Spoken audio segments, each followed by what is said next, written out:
Hello there and a very warm welcome to another edition of Channels Beam. I'm Victor Matthias. Now, Nigerians watched in hope and pleasure as President Muhammadu Buhari attended the UK-Africa Summit with the expectation that the Nigerian delegation will return with news that will gladden the economic heart of the country. Today on the program, we will examine gains made from previous summits as well as this summit and also take a look at how Nigeria will be buoyant enough to convene its own summit to be attended by African and other countries around the world. But before we begin that conversation, we would like to take you through, as always, the most trending topics in the past week.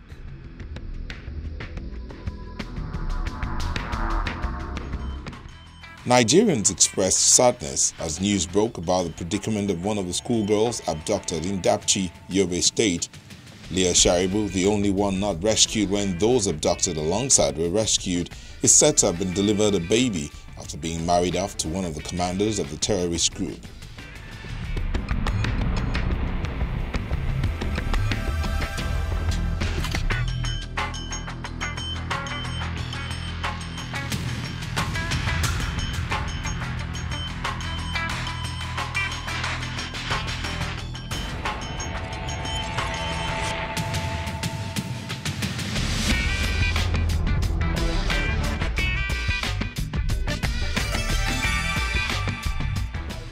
The 41-year-old basketball legend was on the fingertips of tweets as he was confirmed dead in a helicopter crash in California.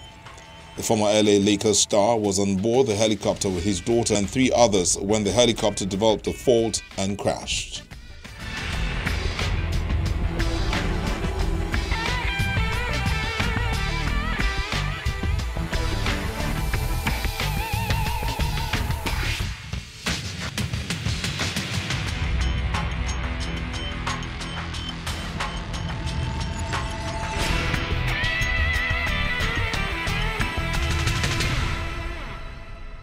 And there you go. Those were the trends in the past week. But joining us now to look at today's topic, we have with us right here in the Lagos studio, Edward Israel Aide.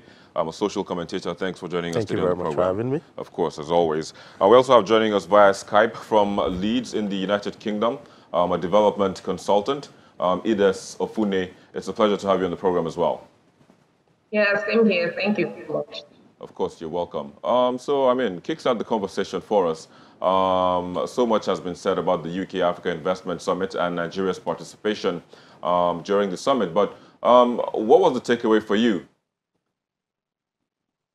I would say the takeaway was the opportunity for African businesses and companies to showcase themselves to the world, to tell the UK what they have to offer and what they have been doing. And so for me, that was really a very good takeaway. So we're telling the world and the UK that we have so much more to offer, more than the extractive industries like oil and gas or mining or agriculture. We have other sectors that are also booming. So for me, this was a very good opportunity. I got a very good outing. All right. So how well do you think how well would you say we took that opportunity?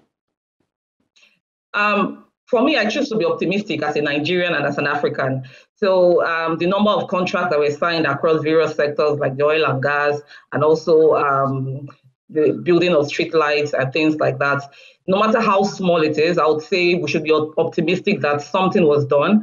And I would say we took a good opportunity of that. And very soon, I'm hoping that we'll see the fruits of these years down the line, 5 years, 10 years down the line, where they'll begin to yield benefits in the Nigerian economy. So how soon? I mean, when you say down the line, that's pretty much relative. So how soon do you think that will happen?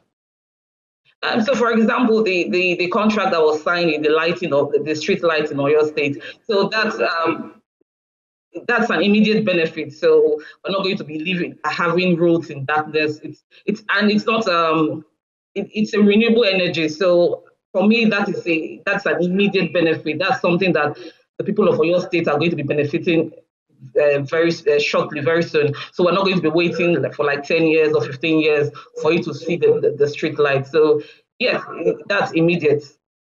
All right, I'll come back. Just hold on a bit, and I'll come back again to get more of your thoughts. But Edward, what did you make of the whole, or what did you make of Nigeria's participation, at the summit first and foremost?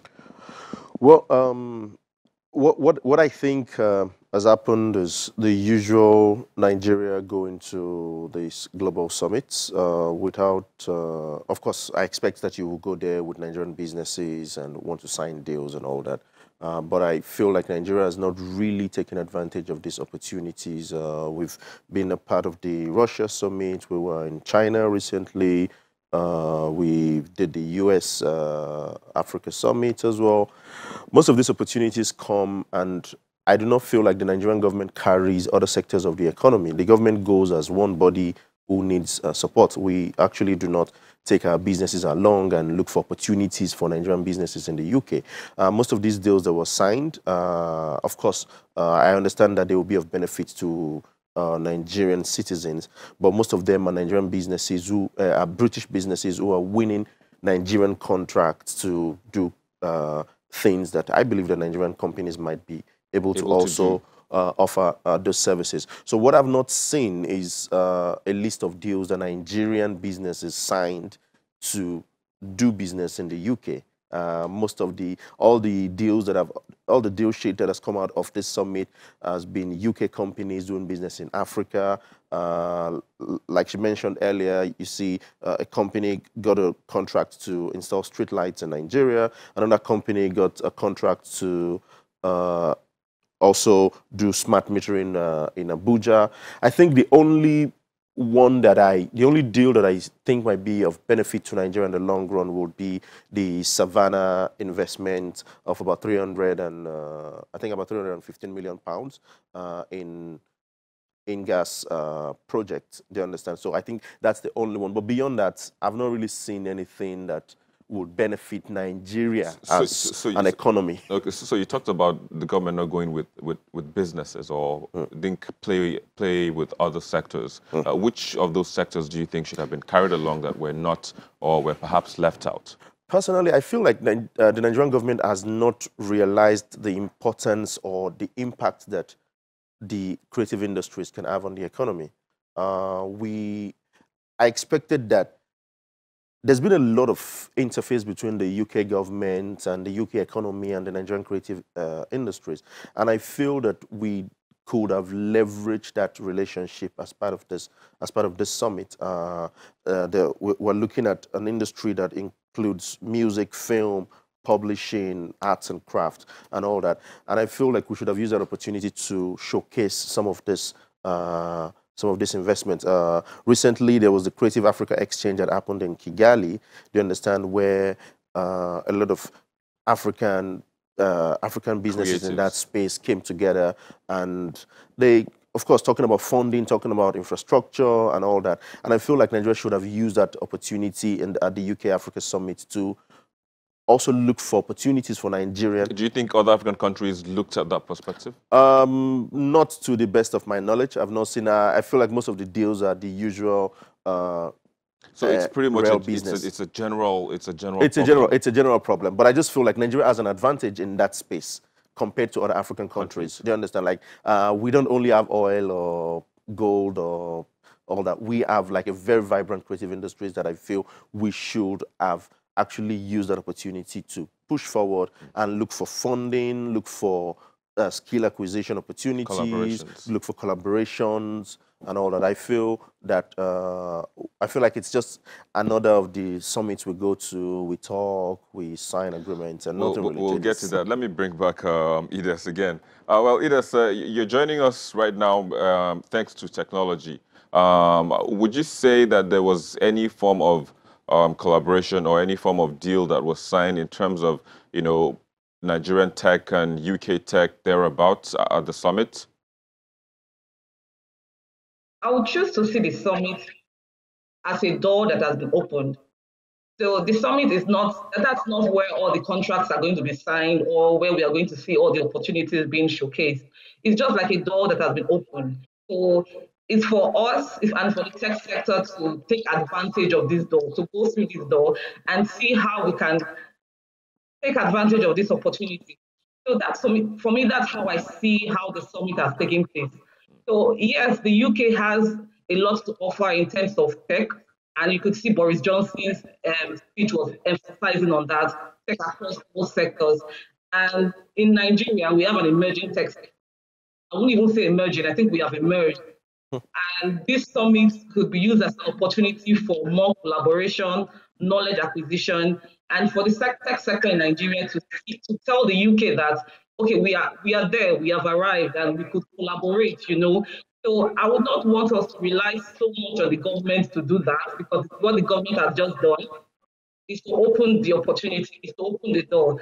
So the various sectors in Nigeria, especially the tech sector, which the UK has sufficient knowledge of, we can collaborate, can come together and take it up there. So now that the door has been opened, I see a lot of opportunities, and I know that if we take advantage of this, it yields so many benefits for us. All right, so you're talking about doors. I mean, so Nigeria has been part of previous investment summits, like Edward mentioned, in the last decade, at least the India-Africa Summit, you know, the Russia, the China. I mean, there's been a couple of summits that Nigeria has been part of.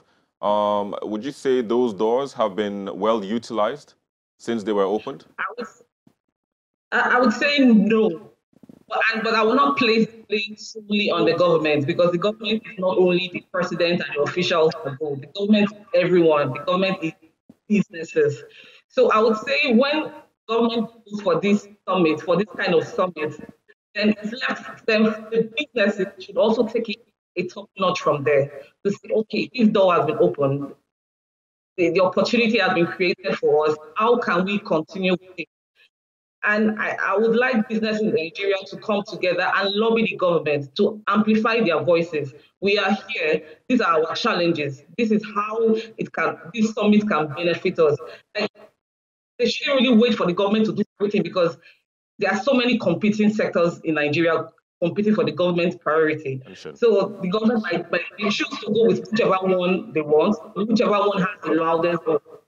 For all these past summits, I would say since the door has been opened, these businesses have to make sure that they amplify their voices, they make their voices heard.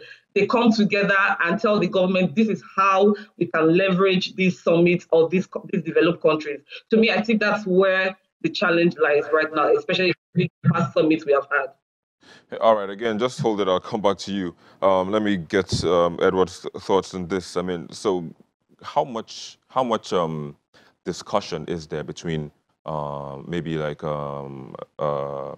unions now, the creative industry, say the musicians or the Actors Guild of Nigeria?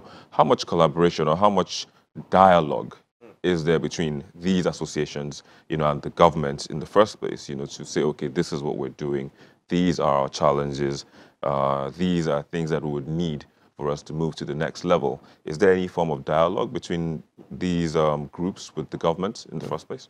So also, it's not peculiar to one sector of the economy. I think it's a challenge with Nigerian government and businesses. A lot of times when government interfaces with these groups, either they're bankers or creative industry professionals, most times I feel like they are not as regular as should be. Do you understand? Because the world keeps changing, new challenges keep coming up, new competition enters the market. Technological, as well. Yeah, new governments, technological innovations disrupt industries here and there and all that.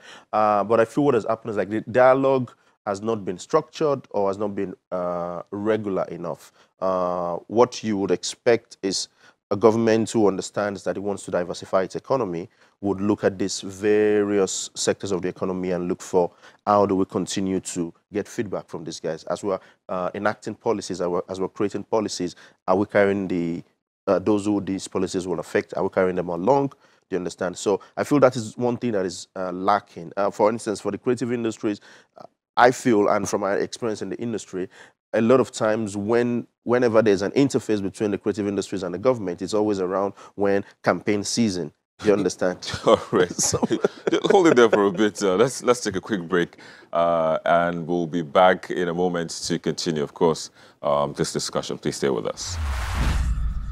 Thank you for staying with us. So, I mean, quickly, just wrap up your thoughts on that. I mean, so you said it's pretty much when there is the need for the governments to get endorsements? Basically, is that what you're trying to say? Yeah, so basically, I've seen it happen. I worked in the entertainment industry for about 5 years, and I've seen it happen a lot of times that towards election cycles, you see suddenly candidates want to meet with the Actors Guild of Nigeria, they want to meet with COSON, they want to meet with whatever.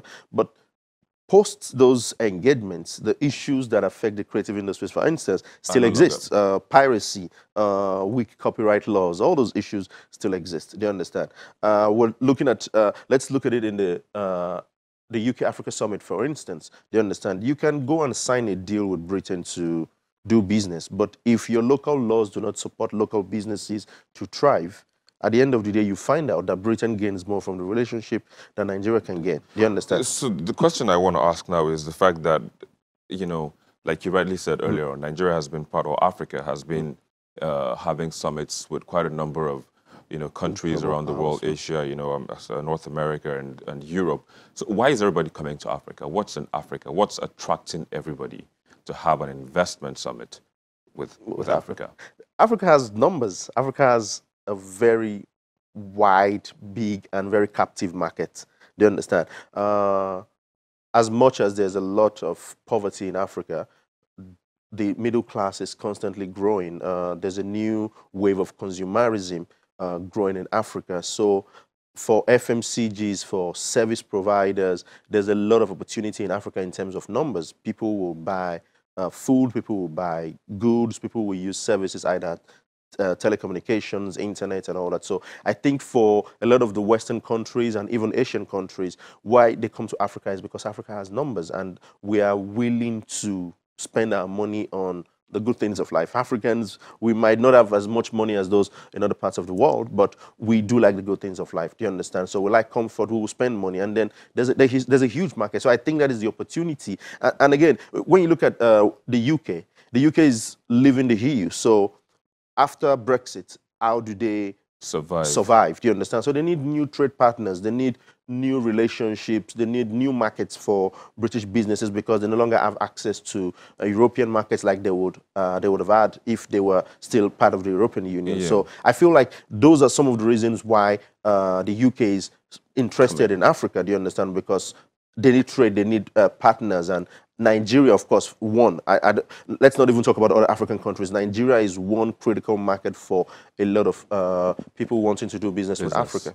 All right, let me quickly also hear from Idris. So, Idris, if Africa has all of the numbers, you know, has the business acumen and all of that, what should we be doing with all of this? I mean, do we really need to depend on America, on China, on UK, and all of the countries that are willing to do business with Africa? Can't we develop our own model to see that will help us boost our own economy? Yes, definitely. And for Africa, we don't only have the numbers. We have, in Africa, we have 7 of the fastest growing economies in the world is in Africa. And then we also have the youngest population in the world. So Africa has a very youthful population. So because of that, like the guest said, we have there's the consumerism. That's why everyone is coming to Africa. Yes, we can develop ourselves, and I think we're already doing that. This intra-trade Africa and inter-trade agreements with the ACFCTA, I think, with the African Union. So there's already progress made on that. We want to trade with ourselves. We want to develop ourselves. But we have to be honest with ourselves, even if we want to develop. These countries, US, China, UK, they've been there, they've done that, they have the technology, they have the know-how, they have the knowledge. So as much as we are developing ourselves, we'd also like to partner with them because we cannot trade in silos. We cannot isolate ourselves from the world. So we have to partner with them to leverage their technology, to leverage their markets. Because, for example, the agricultural sector, when we develop our agricultural sector, we would want to export. And we want to export not only to Africa, but to other countries like China, US, and you have to partner with them. And if you're going to be exporting to them, you also want to make use of whatever technology they have. So yes, I think we have taken a a step in the right direction by coming up with that agreement with the African Union amongst the different African states. We have taken a very good step, but we can take it a step further by partnering with these already developed countries, because they've done it, and they have it. They have good universities, they have the technology. And so who says we can't partner with them? We can partner with them, but we should do that in our own terms, not them telling us this is how to go about it. And the only way we can do that is if we get our acts together, we get our policies right, we get our infrastructures and things like that. We make sure that our economy is stable, our financial policy is stable. And in doing that, when we partner with these countries, then it will be a partnership of equals, not one country dependent on another. It will be a partnership of equal nations. But I would say definitely in our steps towards development, we need to partner with them. It's the way we partner with them that's the challenge right now. How do we partner with them? So, but in terms of partnering, definitely we need their help. Definitely we need their technology. Definitely we need their infrastructure. We need their knowledge. We need what they have to offer us. But we also have to make sure that we do that on equal terms. Well, hopefully we'll do that in the ongoing or the oncoming summits. But I have to say thank you, Edith Ofunne, for joining us on the program today, development consultant from Leeds in the UK. Thanks once again for being part of the program. Thank you very much for having me. Bye. Of course, you're welcome. Bye. So quickly, what should we do moving forward? She's made a mention of quite a number, but what would you add to that? Just I like the fact that she mentioned the ACFTA. I hope I got that right. I like that she mentioned that because for me, the future of Africa in terms of the African economy would be more intra-African trade. I'm a bit not so interested. I understand the benefits that the West, that Asia has to offer Africa, but I feel like what we need to fix first of all is the intra-African trade, and then we can now act. So basically, just start from home. Yes, start from home, and then we can negotiate better as a more solid, as a more vibrant economy with other continents. Yes. All right, then I would have to leave it here. Edward Israel-Laide, yes, thank you very much. Thanks for joining us on the program. For having me. Yeah. That's where we are. We'll be back in a moment with the movie videos on our YouTube channel in the past week. Please stay with us.